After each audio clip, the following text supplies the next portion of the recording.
Start करने जा रहे हैं 4.2 क्लास कौन सी अपनी 4.2 स्टार्ट करने जा रहे हैं। 4.2 में हमें क्या निकालना है? द्विघात समीकरण जो दे रखे होंगे उनके मूल निकालने हैं। द्विघात समीकरण के क्या निकालने हैं? मूल निकालने हैं। द्विघात समीकरण के मूल बोल रहे हैं, शून्य बोल रहे हो, बात वही है। यानी कि ऐसे मान जो द्विघात समीकरण को क्या करते हैं? संतुष्ट करते हैं। क्या करते हैं? संतुष्ट करते हैं। क्या करते हैं? संतुष्ट करते हैं, या उनका मान क्या करते हैं? जीरो कर देते हैं। मूल बोल रहे हैं, शून्य बोल रहे हो, बात वही है। ठीक है, तो द्विघात समीकरण के मूल निकालेंगे हम यहाँ से। तो किस तरीके से निकालेंगे? शून्य का आप नौवीं में पढ़ के आ चुके हो। द्विघात समीकरण के मूल, द्विघात समीकरण के मूल जो होंगे वो किस तरीके से निकालते हैं? तो इसकी तीन विधि है। सबसे पहले गुणनखंड विधि, गुणनखंड विधि, दूसरी है पूर्ण वर्ग विधि, और तीसरी है श्रीधर आचार्य।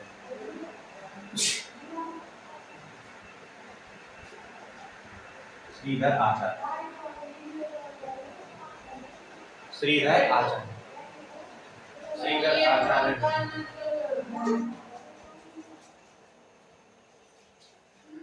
गुणनखंड विधि, पूर्ण वर्ग विधि और श्रीधर आचार्य।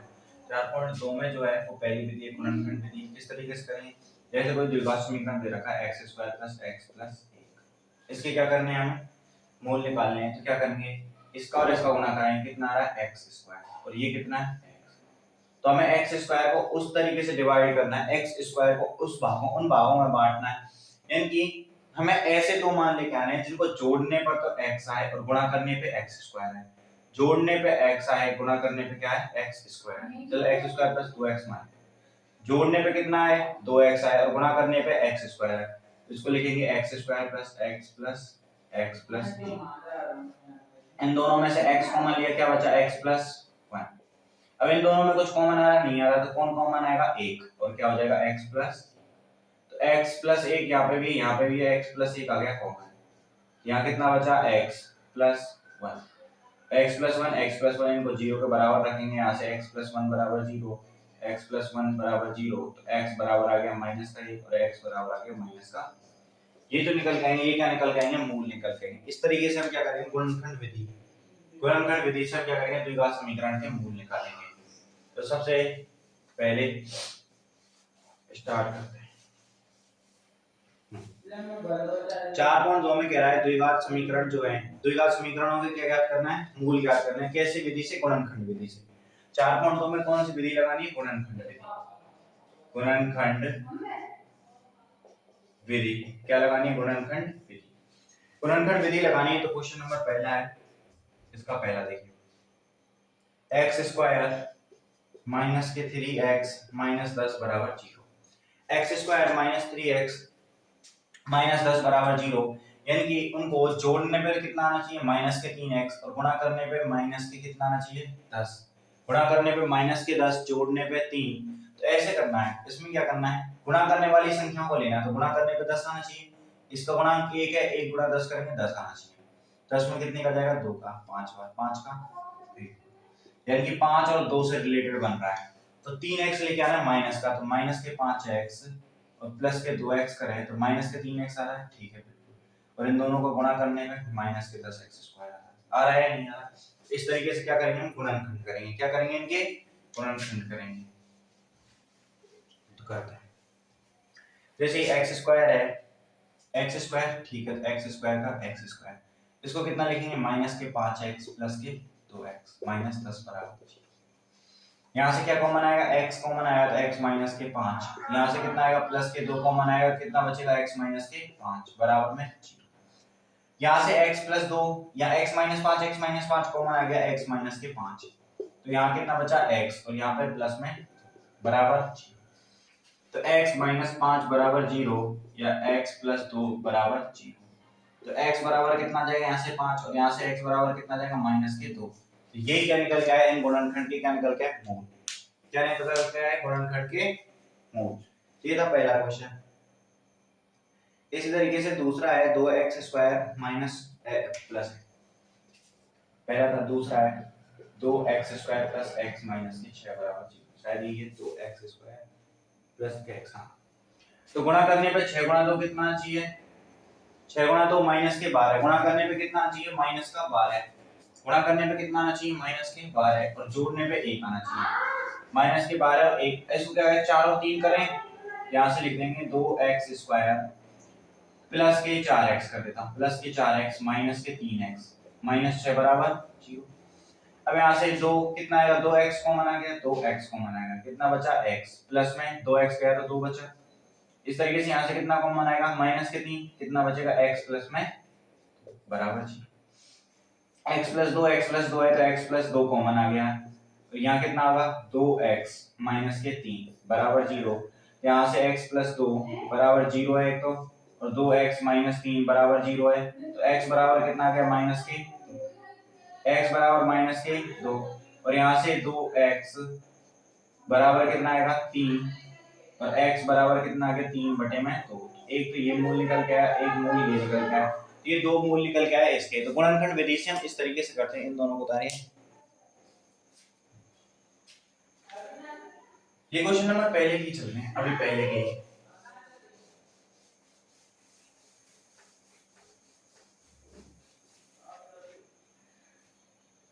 अभी तीसरा चौथा, ठीक है, तो तीसरे को करा रहा हूँ, तीसरे को करा रहा हूँ, अंडर रूट वाली है, ये करेंगे, इसको नहीं करा।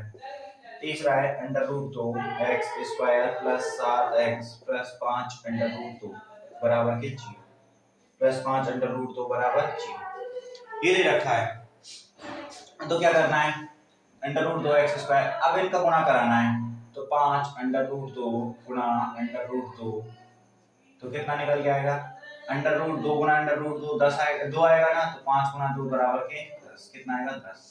यानी कि ऐसी संख्या जिन्हें गुणा करने पे 10 आए और जोड़ने पे कितना आए 7 आए, तो 5 और 2, ठीक है, under root 2 x square plus 5 2x ले लीजिए, 2x प्लस यहाँ पे कितना आ जाएगा 5x प्लस 5 अंडर रूट 2 बराबर में 0। अब क्या करना है, इसमें देखिए एक्स स्क्वायर है, यहाँ पे x है तो x कॉमन आ गया, यहाँ पे अंडर रूट 2 है तो अंडर रूट 2 x, तो यहाँ पे कितना बचेगा, केवल x बचेगा, ठीक है, और यहाँ पे कितना बचेगा प्लस अंडर रूट 2 को हम लिखते हैं ना अंडर रूट 2 गुणा अंडर रूट 2, ठीक है, इस तरीके से लिख सकते हैं। जब इसमें से मैं इसको मैं अंडर रूट 2 गुणा अंडर रूट 2 लिखूं और अंडर रूट 2 बाहर ले लो तो अंडर रूट 2 ही बचेगा, ठीक है, प्लस यहाँ से कितना कॉमन लेना है 5 कॉमन लेना है, क्या बचेगा 5 गुणा x, और यहाँ से कितना बचेगा प्लस के अंडर रूट 2 बराबर x प्लस अंडर रूट 2 दोनों जगह तो x plus under root 2 common आ गया, और यहाँ से आएगा अंडर रूट 2 x प्लस में 5 बराबर, तो x बराबर यहाँ से इसको 0 के बराबर रखेंगे तो डायरेक्ट लिख देता हूँ x बराबर माइनस के अंडर रूट 2, और यहाँ से अंडर रूट 2 x बराबर माइनस के 5, तो x बराबर माइनस 5 बटे अंडर रूट 2, ये दो मान निकल के आए x के, ये दो मान क्या निकल के आए x के। अगर इन दोनों मानों को हम x में रखते हैं, इन दोनों को मानों को क्या करते हैं हम x में रखते हैं तो वैल्यू निकालेंगे, तो ये क्या निकल के आए x के दो मूल निकल के आए, क्या निकल के आए दो मूल निकल के आए। अब अगला है 2x square minus x, 2x square minus x plus 1 बटे 8 बराबर 0, ये चौथा क्वेश्चन है, इसको मैं यहीं पे समझा रहा हूँ। 8 का क्या करना है, यहाँ पे गुणा करेंगे तो 8 गुणा 2 16x square, 16x square minus 8x plus 1, ये 8 इधर जाके बराबर 0, लेस करेंगे इसको 0 होगा। अब 16 और 8 लेके आना है तो 4 गुणा 4 कर देंगे तो 16x स्क्वायर माइनस के 4x माइनस के 4x प्लस 1 बराबर 0, इससे आगे आपको मूल निकालना है, ये आ जाएगा। उसके अगला दे रखा है 100x square minus 20x plus 1, 100x square minus के 20x प्लस में 1, ये दे रखा है। 20 लेके आना है और यहाँ पे 100 लेके आना है, यानी कि जोड़ने पे 20 आए और गुणा करने पे 100 आए, तो 10 गुणा 10 करेंगे तो 10 गुणा 10 कितना आएगा 100, और 10 प्लस 10 करेंगे तो 20 आएगा ना, बस तो यही करना है। तो 100, ये पांचवा question 100x square minus 10x plus 1 करना है, और इसको आगे सॉल्व कर लेना, 10 कॉमन लेना है और 10 1 कॉमन लेके ये हो जाएगा। तो ये पहला क्वेश्चन था आपका गुणनखंड विधि से, ये कंप्लीट होता है।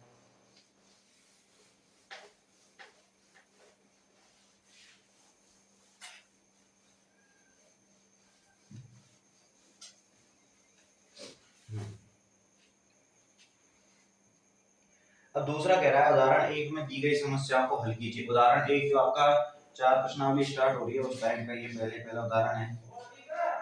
उसमें कह रहा है कि उदाहरण एक में दी गई समस्याओं को हल कीजिए। तो ये है ना उदाहरण में, हाँ पेज नंबर जॉन और जीवंती वाली, जॉन और जीवंती के पास कुल मिला के 45 बच्चे वो वाला है। दो का समीकरण कर रहा है बनेगा, वो हल करना है। दो संख्याएं ज्ञात कीजिए जिनका योग 27 और गुणनफल 182 हो। क्वेश्चन नंबर 23 का देखिए। दो संख्याएं माना, पहली संख्या क्या मान ली हमने, पहली संख्या x है और दूसरी संख्या x प्लस 1 मान ली, ठीक है। दो संख्या दे रखी है, ऐसी दो संख्याएं ज्ञात कीजिए जिनका योगफल इतना हो, ऐसी दो संख्याएं ज्ञात करनी है, ठीक है। तो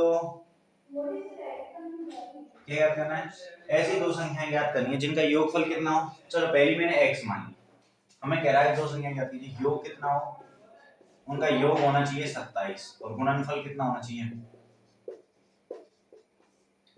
गुणनफल होना चाहिए उनका 365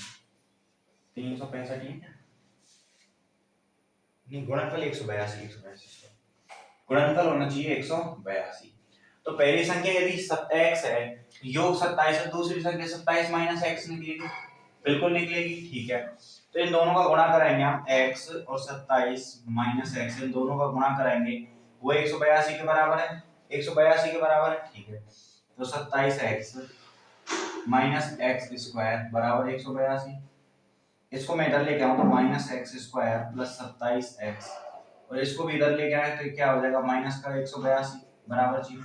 अब इसमें से माइनस चिन्ह कॉमन लेके इधर भेज देंगे तो ये आ जाएगा x स्क्वायर माइनस के 27x प्लस के 182 बराबर 0। अब ये क्या है, द्विघात समीकरण बन गया, द्विघात समीकरण बन गया। अब 182 के क्या निकालने हैं, हमें मूल निकालने हैं। तो 182 कितने का आएगा। अब देखिए ऐसे नहीं पता चलता, तो 27 को देखिए, दो संख्याओं का योग आ रहा है 27, दो संख्याओं का योग, क्योंकि यहाँ पे भी प्लस चिन्ह है, यहाँ पे भी प्लस चिन्ह है, तो माइनस गुना माइनस करेंगे तभी प्लस आएगा, ठीक है। तो 27 जो है वो दो संख्याओं का योग है, तो 13 और 14 दोनों का देखिए, माइनस 13 माइनस 14 माइनस के 27 आएगा, बिल्कुल ठीक है। 13 और 14 27 आ रहा है, और 13 गुना 14 करा के देखिए, 4 गुना 3 12 और 4 एकम 4, 4 और 1 5, 13 चौके 52 और 13 एकम 13, तो 2 8 182 आ रहा है। यहाँ पे 13 गुना 14 लिखेंगे तो x square minus 13x minus के 14x प्लस 182 बराबर 0।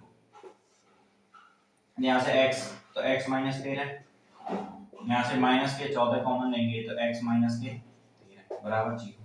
देखिए जब माइनस के 14 कॉमन लेंगे तो माइनस 13 गुना 14 करेंगे प्लस 182 आएगा ना, ठीक है। तो x माइनस 13 तो x माइनस 13 आ गया कॉमन, यहाँ पे क्या बचा x माइनस के 14, x माइनस 13 बराबर 0 और एक है x माइनस 14 बराबर 0, यहाँ से x बराबर 13 और x बराबर 14, दो मान निकल गए, एक मूल 13 एक मूल कितना है 14। अब ये तो हो गई यहाँ तक की बात। अब थोड़ा सा दिक्कत, ये तो आगे इस तरीके से मूल निकालेंगे, अब दिक्कत आ रही है यहाँ पे इस करने में, यह क्या है एक्स स्क्वायर, ये करेंगे माइनस 13x की जगह पहले 14x को भी लिख सकते हैं, बिल्कुल लिख सकते हैं, तो माइनस के 14x माइनस के 13x प्लस के 182 बराबर 0।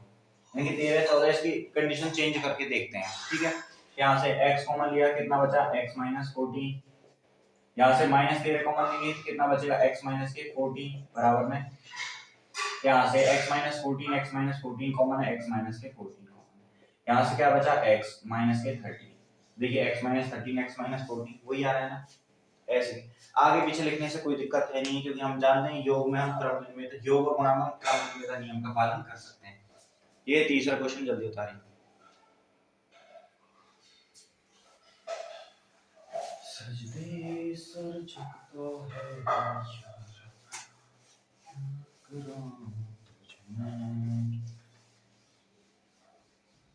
हाँ हो गया।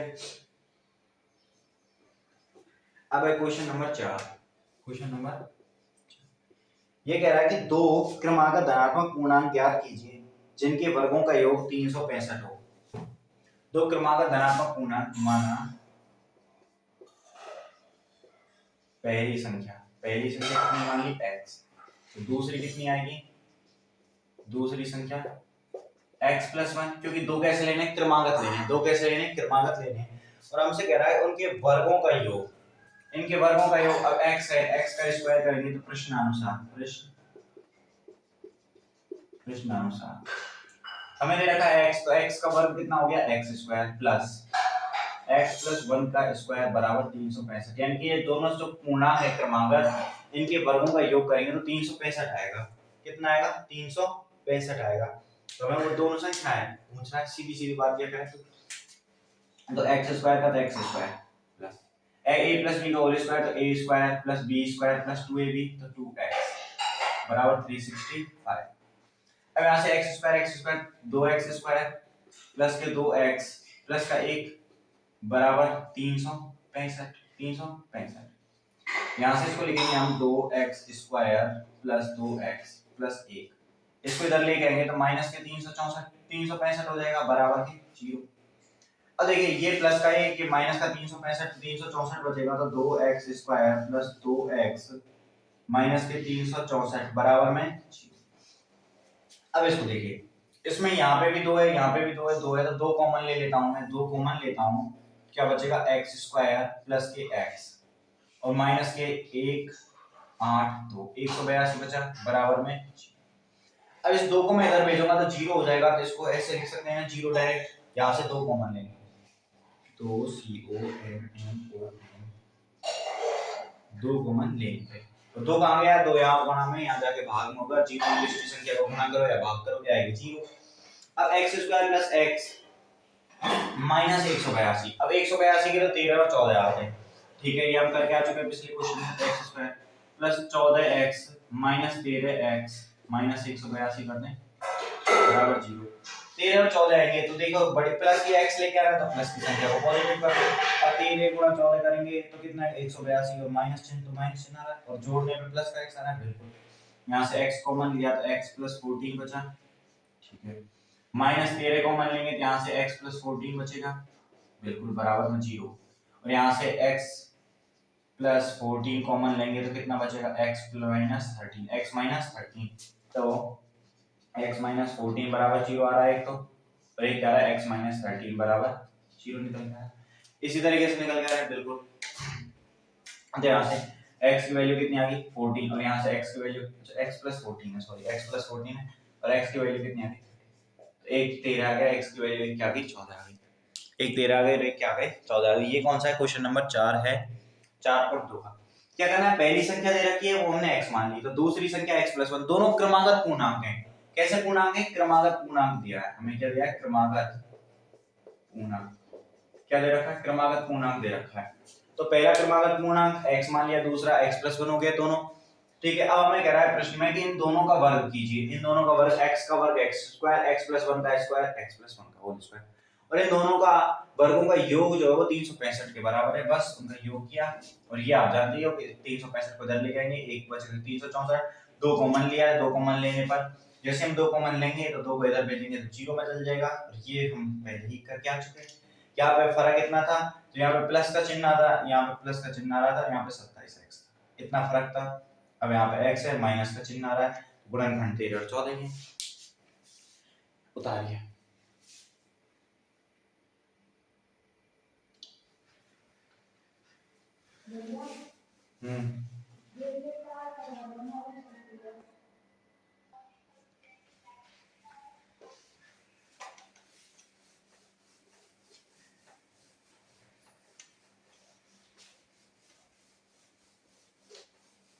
ये तो था चौथा क्वेश्चन। अब अगले पहले 5वें क्वेश्चन। हाँ, क्वेश्चन नंबर 5। एक समकोण त्रिभुज की ऊंचाई, समकोण त्रिभुज इस तरीके से मान लिया, ये क्या कोई समकोण त्रिभुज है? कैसा त्रिभुज है? समकोण त्रिभुज, जिसका एक कोण कैसा हो 90 डिग्री का हो। कैसा हो? एक कोण 90 डिग्री का, ये समकोण त्रिभुज है। तो ये मैंने मान लिया कोण है थीटा, तो ये कौन सी भुजा होगा? ये होगा इसका कर्ण, लंब के सामने ये कौन सा है? लंब, लंब के सामने कर्ण, और ये कौन सी रह गई? आधार, आधार। बेस पर, बेस ये क्या है? बेस, परपेंडिकुलर और हाइपरबोला, ठीक है। अब क्या कर रहा है? एक समकोण त्रिभुज की ऊंचाई इसके आधार से 7 कम है,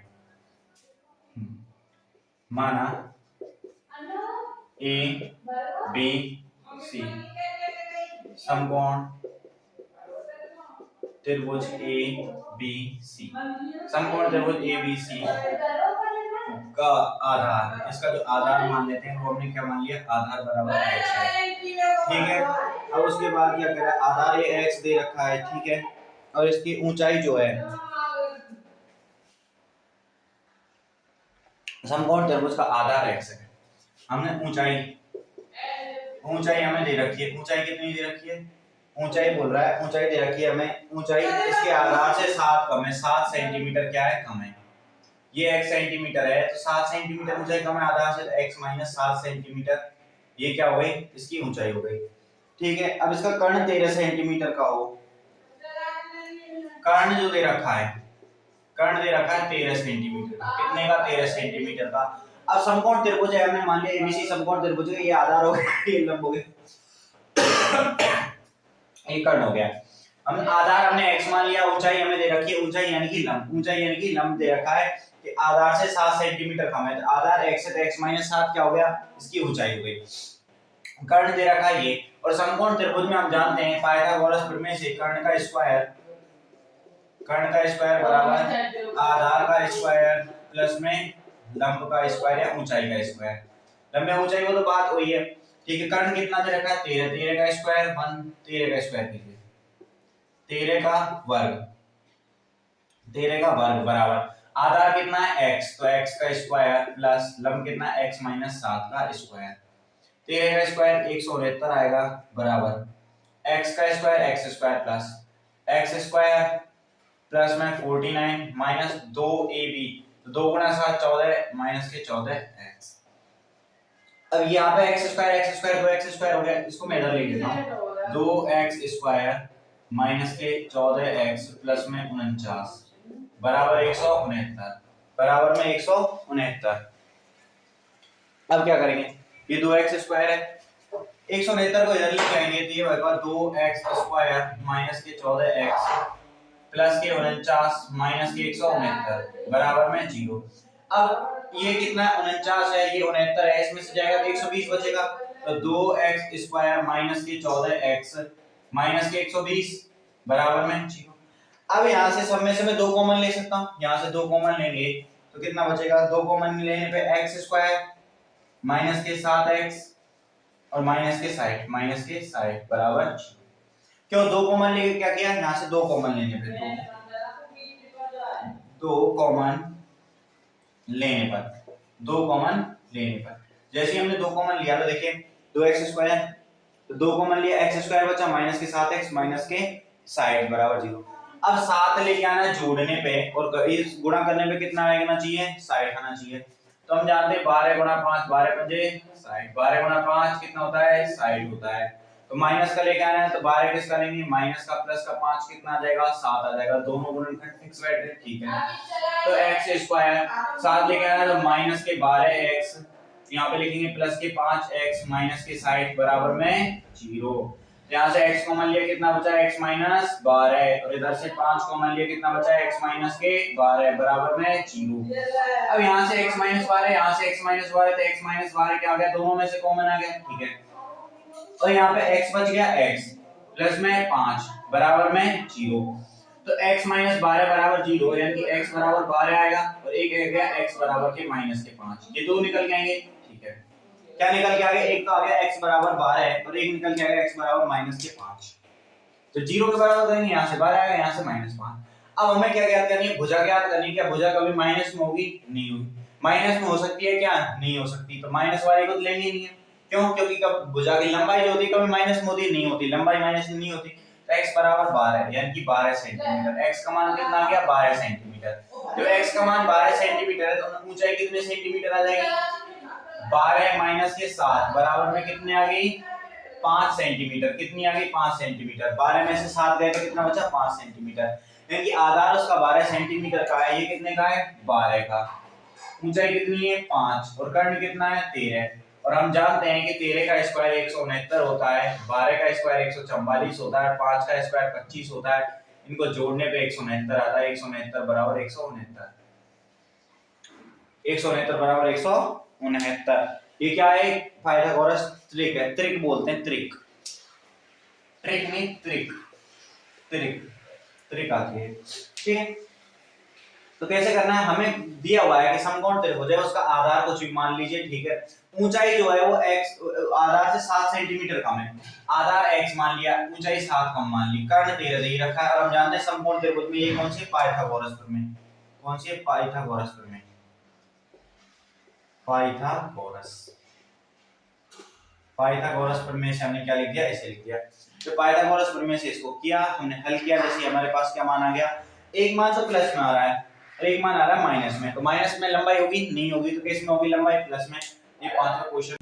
तो कह रहा है एक कुटीर उद्योग में कुछ बर्तनों का निर्माण किया जाता है, तो माना कुटीर उद्योग में, कुटीर उद्योग में निर्मित बर्तन बराबर कितने मान लिए, x मान लिए। हम मान लें कुटीर उद्योग है, उसमें x बर्तनों का क्या होता है, निर्माण होता है। एक विशेष दिन यह देखा गया कि प्रत्येक नग यानी कि प्रत्येक आंकड़ा, यानी कि जैसे हाँ ये मार्कर है, इसको क्या बोलेंगे, एक मार्कर, इसको एक नग बोल दिया जाता है, एक नग, ऐसे एक नग का मतलब एक बर्तन, ठीक है। तो प्रत्येक नग की लागत, उस दिन निर्माण किए हुए बर्तनों लागत, तो प्रत्येक नग की कीमत, प्रत्येक नग की कीमत कितनी कह रहा है, वो कह रहा है प्रत्येक नग की कीमत, लागत जो है, लागत, प्रत्येक नग की लागत दे रखी, कितनी दे रखी है, प्रत्येक नग की लागत उस दिन निर्माण किए हुए बर्तनों की संख्या, उस दिन निर्माण किए हुए बर्तन कितने, x, तो x की संख्या, x के दोगुने से 3 अधिक है, इसके दोगुने से 3 अधिक है। प्रत्येक नग की लागत, देखिए निर्मित किए हुए बर्तन कितने, x निर्माण कर रहे हैं, ठीक है, निर्माण किए हुए बर्तनों की संख्या का दोगुना हो गया, इससे 3 अधिक है। यदि उस दिन कुल निर्माण लागत, ठीक है, कुल निर्माण लागत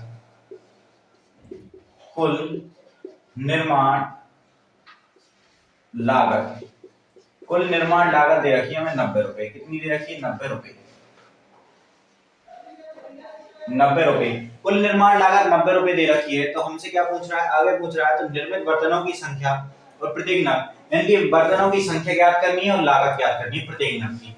तो सबसे पहले मुझे बताइए कुल निर्माण लागत कब होगी, इतनी लागत कब लगेगी, जब x बर्तन और 2x + 3 रुपए में, यानी कि एक बर्तन जितने रुपए का बना है, एक बर्तन की कीमत इतनी है और x बर्तनों की कितनी होगी, x गुणा ये, तो x 2x + में 3 बराबर में 90, यानी कि एक बर्तन की लागत, एक जैसे मानिए बर्तन को छोड़िए, एक मार्कर की कीमत इतनी है, एक मार्कर की कीमत इतनी है, तो हमसे पूछा x मार्करों की कीमत कितनी होगी, x गुणा में ये बराबर में 90 दे रखा है, यहां से करेंगे तो 2x² हो जाएगा प्लस में 3x बराबर 90, 2x² + 3x 90, तो यहां से 2x² प्लस में 3x माइनस 90 बराबर में, इस तरीके से लिख सकते हैं इसको। अब देखिए यहां से आगे क्या करते हैं कि 90 लेके आना है, 90 गुणा तो 180 आना चाहिए, 180 आना चाहिए, 180 कैसे आएगा, तो 180 का भाज्य गुणनखंड कीजिए, 180 के क्या कीजिए भाज्य गुणनखंड, सबसे पहले 2 का 90 बार, फिर 2 का देंगे कितनी बार 45 बार, फिर 45 में देंगे 3 का कितनी बार 15 बार, फिर 3 में देंगे 5 बार, फिर 5 में देंगे 1 बार, ठीक रहेगा ना, 5 दिया 15 15 से 45 45 90 90 180, ठीक है, ये आ गया बिल्कुल एज इट इज। अब देखिए 2 गुणा 2 4 में 2 गुणा 2 गुणा 4 कितना गया 12 और 3 गुणा 5 15, 12 और 15 बिल्कुल फिक्स आया है, फिक्स आया ना, तो 12 और 15 आएंगे, कौन कौन से गुणनखंड आ जाएंगे 12 और 15, तो 2x² प्लस में 12x,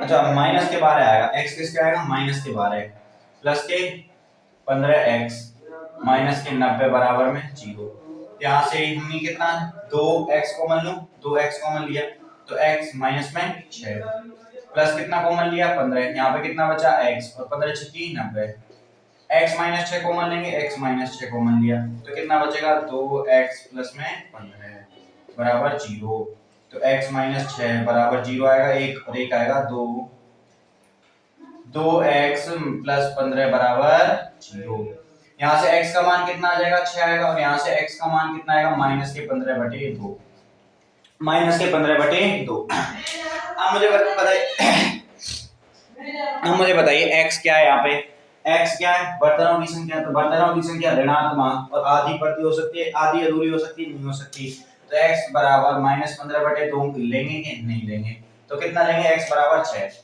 x बराबर 6, तो उद्योग में निर्मित बर्तन कितने थे, 6, और लागत कितनी होगी, तो प्रत्येक नग की लागत, प्रत्येक नग की लागत डायरेक्ट एग्जाम में लागत, प्रत्येक नग की लागत जो होगी वो कितनी होगी, 2 गुणा 6 प्लस 3, तो 6 गुणा 2 12, 12 प्लस 3 यानी कि 15 थे, 15 रुपए क्या होगी प्रत्येक नग की लागत होगी, 15 गुणा 6 90, 15 गुणा 6 करेंगे 90।